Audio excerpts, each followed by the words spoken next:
Olá, eu sou o Henrique Paladino, sejam bem-vindos a mais um vídeo. Hoje eu estou aqui para falar do fim de semana de Michigan na NASCAR. Nós tivemos aí provas da Truck Series e da Cup Series no último sábado e no domingo.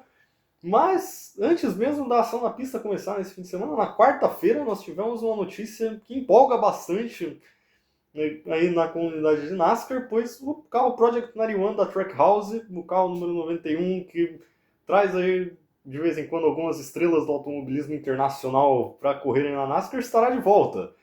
No final do dia 21, em San Diego, nós teremos Kevin Magnussen pilotando esse carro, que foi o carro que trouxe o Shane Van Gisbergen para a NASCAR, que também já teve Kimi Raikkonen e Hélio Castroneves. Então nós teremos aí uma segunda geração da família Magnussen vindo também correr na NASCAR. Afinal, o Jan Magnussen também disputou uma prova da Cup Series em Sonoma em 2010. Agora o filho dele, o ex-piloto de Fórmula 1, que atualmente corre no WEC, também vem para sua estreia na principal categoria do automobilismo americano. E vamos ver como que ele vai sair nessa prova no próximo fim de semana, né? Mas agora, falando das corridas que aconteceram nesses últimos dias, nós começamos com a prova da Truck, que aconteceu no sábado. Uma prova que teve o Ty Majeski largando na primeira posição, mas que teve aí com protagonistas, assim como tem sido algumas vezes esse ano na Truck Series, alguns pilotos da Cup, principalmente o Christopher Bell e o Carson Hocevar. Eles lideraram boa parte das 125 voltas da corrida. O Majeski até conseguiu acompanhar eles por um tempo, mas perto do final acabou batendo sozinho e abandonando a corrida. Mas, assim como também tem sido o caso em algumas outras provas em que a gente viu vários pilotos da Cup participando na Truck esse ano, a gente teve alguns regulares da categoria crescendo nas últimas voltas da prova, principalmente as duas trucks da Front Row, Chandler Smith e o Lane Riggs, que continuam fazendo uma temporada muito consistente, sempre conseguem tirar bons resultados, mesmo quando eles não brigam pela vitória. E principalmente outros dois nomes da Tricon Garage, um que é um regular da Truck Series e outro que por enquanto não disputa nenhum campeonato de maneira integral, que são no caso o Kenny Honeycutt e o Corey Heim. Os dois conseguiram superar o Bell e o Hocevar, e a briga pela vitória ficou entre eles, com o Honeycutt pressionando o Heim nas últimas voltas, tentando ultrapassar algumas vezes, mas um Heim agressivo, um Heim conseguindo acompanhar o ritmo do Honeycutt, segurou ele, se defendeu de todos os ataques. Os dois chegaram a se tocar na última volta, mas no fim das contas o Heim conseguiu resistir, venceu sua terceira corrida na Truck Series nessa temporada, enquanto o Honeycutt teve que ficar com a segunda posição.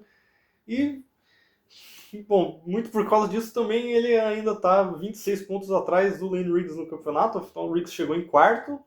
E se o Honeycutt tivesse vencido a prova e levado os 20 pontos a mais que ele levaria com isso, a diferença seria de apenas 6 pontos.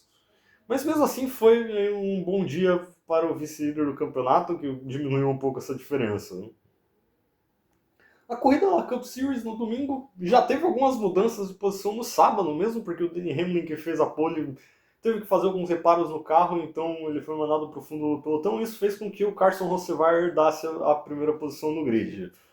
A prova foi interrompida algumas vezes no começo, porque a gente teve o Conor Zilisch rodando duas vezes, e em uma delas ele acabou acertando o muro e abandonou a prova aí nas primeiras voltas. Mais um fim de semana bem difícil aí para o único novato que nós temos na Cup esse ano.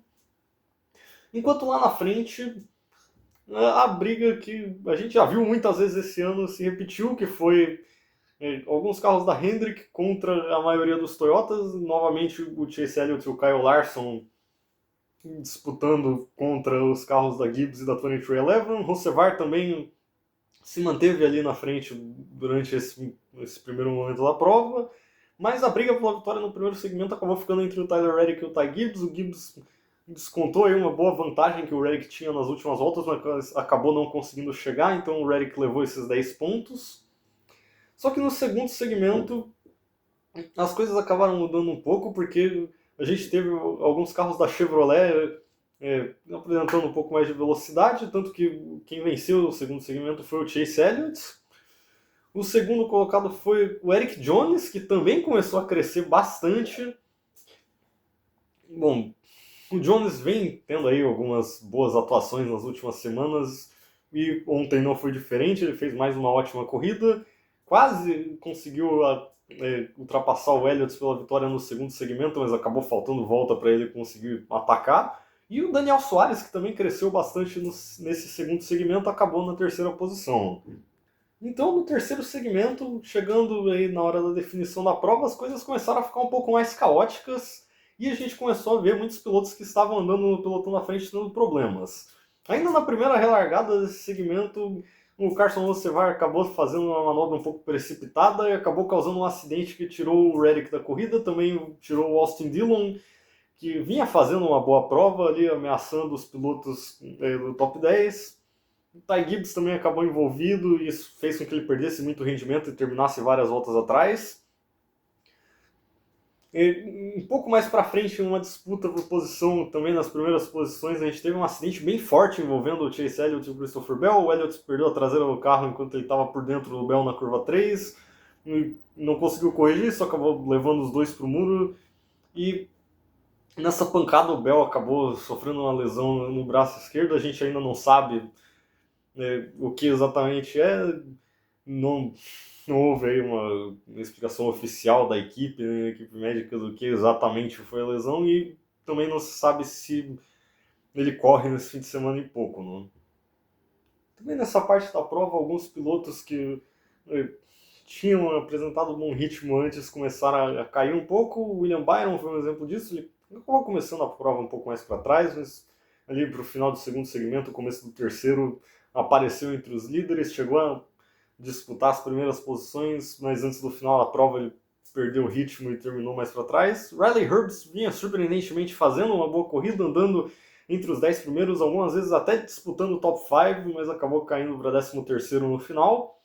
E quem se aproveitou bastante disso foi o Denny Hamlin, que conseguiu abrir 11 segundos de vantagem depois da última relargada, venceu a prova tendo até uma certa facilidade no último stint. Foi sua terceira vitória no ano e a sua 63ª vitória na Cup Series, o que faz com que ele agora tenha o mesmo número de vitórias que o Kyle Busch, que até algumas semanas atrás era o maior vencedor entre os pilotos ativos. O segundo colocado foi o Eric Jones, que agora começa a aparecer como possível candidato até alguma vaga no Chase. E falando em vaga no Chase, pela primeira vez em bastante tempo, nós temos o Joey Logano também se aproximando bastante dos 16 primeiros do campeonato. O Logano chegou em 7º nesse domingo, foi o melhor carro da Penske na prova, uma coisa que também não acontecia há bastante tempo. E no momento ele se encontra em 17º no campeonato, apenas 3 pontos abaixo da linha de corte, que no momento tem o Austin Cindric na 16ª posição. Outro destaque da tabela no campeonato depois dessa corrida é que pela primeira vez desde fevereiro, lá no começo da temporada, a vantagem do Tyler Reddick para o vice-líder no campeonato é menor que a quantidade de pontos de uma corrida. Né? Afinal, o máximo de pontos possíveis em uma corrida é de 76, os dois segmentos, a vitória mais o ponto da volta mais rápida, e agora com esse abandono e a vitória do Hamlin, o Reddick tem uma vantagem de 51 pontos para o Hamlin no campeonato. Em Michigan foi só isso, pela primeira vez em bastante tempo, apenas 2 categorias correndo. E nesse fim de semana vai ser a mesma coisa, porque nós vamos para Pocono, onde apenas a Cup e a O'Reilly correm, agora é a Truck Series quem tem um fim de semana de folga, antes de voltarmos a ter as 3 categorias principais correndo na etapa de San Diego. Por hoje é isso, eu espero que vocês tenham gostado do vídeo e vejo vocês na próxima.